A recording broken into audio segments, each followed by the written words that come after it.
जादू कहानियाँ।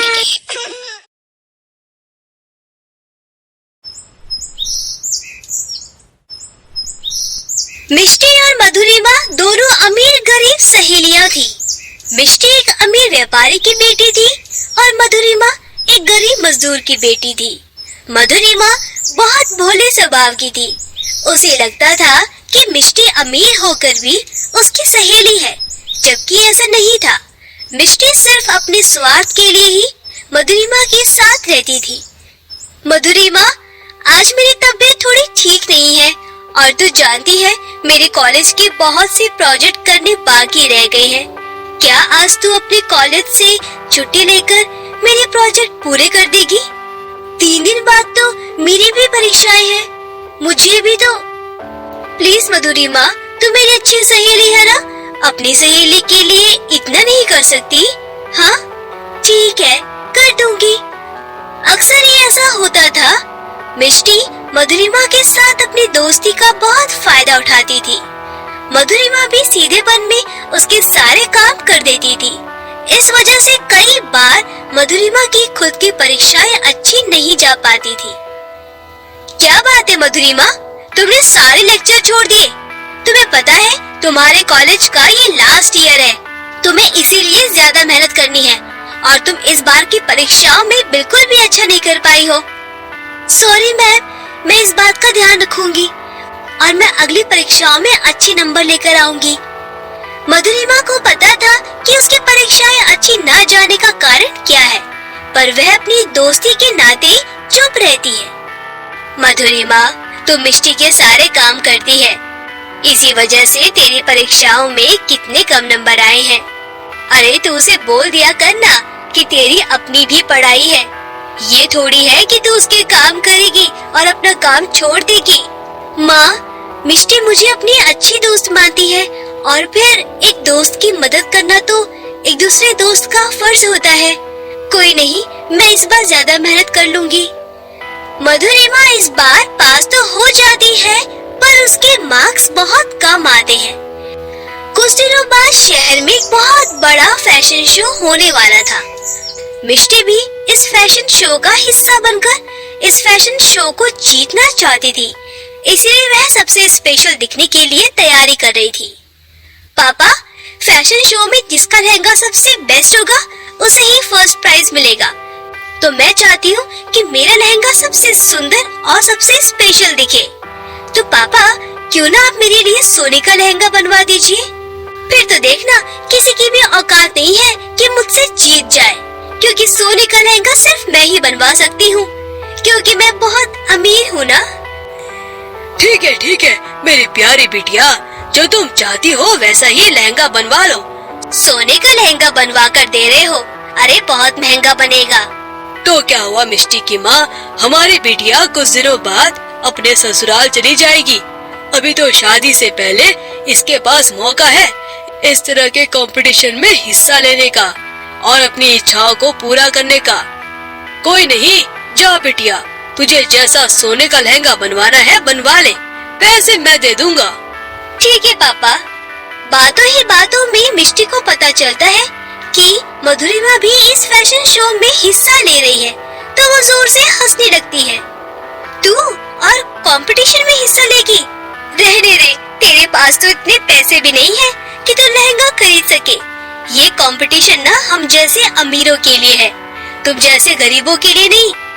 एक सेकंड, बुरा मत मानना, मैं जो बोल रही हूँ सच बोल रही हूँ। कंपटीशन में सबको बढ़िया लहंगा पहनना है और तुझे पता है मैं पहले ही सोने का लहंगा खरीद चुकी हूँ, तो कंपटीशन में दूर दूर तक कोई नहीं है जो मेरी बराबरी करेगा। देख मधुरिमा, तू मेरी सहेली है, इसीलिए तुझे समझा रही हूँ, तो इस कंपटीशन में हिस्सा मत ले। वह तो ठीक है, पर माँ का मन है कि मैं इस कंपटीशन में हिस्सा लूँ। वो मेरे लिए बहुत सुंदर लहंगा तैयार करने में मदद कर रही है। मैं लहंगा घर पर ही सिल रही हूँ। क्या तो लहंगा घर पर सिल रही है? रहने दे, फिर तो कोई फायदा नहीं। घर पर सिले हुए लहंगे की तो कोई एंट्री ही नहीं मिलने वाली। अच्छा, मैं जा रही हूँ, तू शाम को घर आ जाना, मुझे लहंगे के साथ की ज्वेलरी लेने जाना है। मधुरिमा का मन थोड़ा खराब हो जाता है और वह घर जाकर उदास हो जाती है। अरे मधुरिमा, तू आ गई। देख, मैंने सोच लिया है कि तू इस फैशन शो में घास का बना हुआ लहंगा पहनेगी। घास का लहंगा बहुत सुंदर बनेगा। मैं तेरे लिए घास का लहंगा तैयार करने में मदद करूंगी। तू जल्दी से जाकर बगीचे में से ढेर सारी घास तोड़ ला और बड़ी बड़ी लाना। क्या हुआ मधुरिमा, मैं कुछ बोल रही हूँ? माँ, मैं इस प्रतियोगिता को नहीं जीत पाऊंगी। मुझे पता है, फिर मैं पिकार में ही मेहनत करूंगी। आपको पता है, मिष्टी ने सोने का लहंगा खरीदा है और उसका लहंगा बहुत सुंदर है। वहाँ पर बैठे हुए सारे लोग मुझ पर हंसेंगे अगर मैं घास का लहंगा पहन कर जाऊंगी। तो मधुरिमा, अपने ऊपर विश्वास होना बहुत जरूरी है, तभी हम दुनिया को जीत सकते हैं। अपनी कमजोरी को अपनी ताकत बनाओ। हार और जीत कुछ नहीं होती, प्रतियोगिता में हिस्सा लेना ही बड़ी बात होती है। और तुम इस प्रतियोगिता में हिस्सा लो। हार और जीत का फैसला छोड़ दो, बस तुम अपना 100% दो। अपनी माँ की बातें सुनकर मधुरिमा में हिम्मत आती है और वह अपने लिए घास का लहंगा तैयार करना शुरू करती है। फैशन शो आने तक सीमा अपनी माँ के साथ मिलकर बहुत बढ़िया घास का लहंगा तैयार कर लेती है। जब मिष्टी फैशन शो वाली जगह पर पहुँचती है तो मधुरिमा वहीं खड़ी हुई थी। मधुरिमा का लहंगा बहुत अलग डिजाइन का था। मधुरिमा के लहंगे को देखकर मिष्टी के साथ की और भी लड़कियां हंस रही थी। मधुरिमा, तूने ये क्या पहन लिया? तू बिल्कुल तमाशा लग रही है। मैंने तुझे मना किया था ना कि तू इस तरह की कोई हरकत नहीं करेगी। अब मेरे से दूर होकर चल। मैंने सोने का लहंगा पहना हुआ है। तेरा घास का लहंगा मेरे सोने के लहंगे को खराब कर देगा। चल दूर हट जा। ठीक है मिष्टी, फिर मैं अंदर चली जाती हूँ। मैं तो गेट पर तुम्हारा वेट कर रही थी। सब लड़कियाँ बहुत पैसे वाले घर की थी। खासकर मिष्टी का लहंगा जो सोने का बना हुआ था, सबने पक्का यकीन कर लिया कि प्रतियोगिता का प्रथम पुरस्कार मिष्टी ही जीतने वाली है। फिर थोड़ी देर में फैशन शो स्टार्ट होने लगा। एक एक करके सारी लड़कियां स्टेज पर पहुंचने लगी। मिष्टी का नंबर आया तो वह भी स्टेज पर पहुंची। उसके बाद मधुरिमा की बारी आती है। मधुरिमा अपने घास के लहंगे को पहनकर स्टेज पर पहुंचती है तो जज मधुरिमा की क्रिएटिविटी को देखकर चौंक जाते हैं। सारी लड़कियां स्टेज पर खड़ी होती हैं, जिनमें मधुरिमा भी खड़ी थी।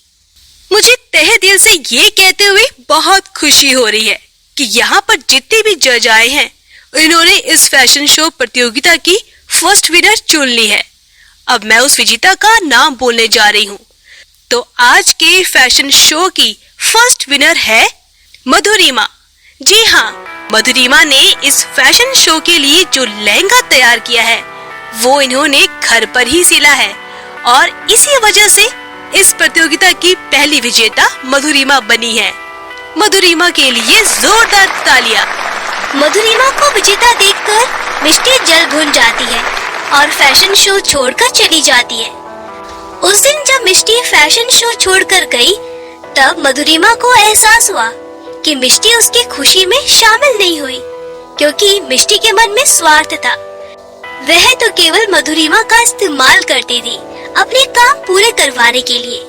मधुरिमा को पुरस्कार की ट्रॉफी मिलती है और धीरे धीरे मधुरिमा सफलता की ओर बढ़ने लगती है।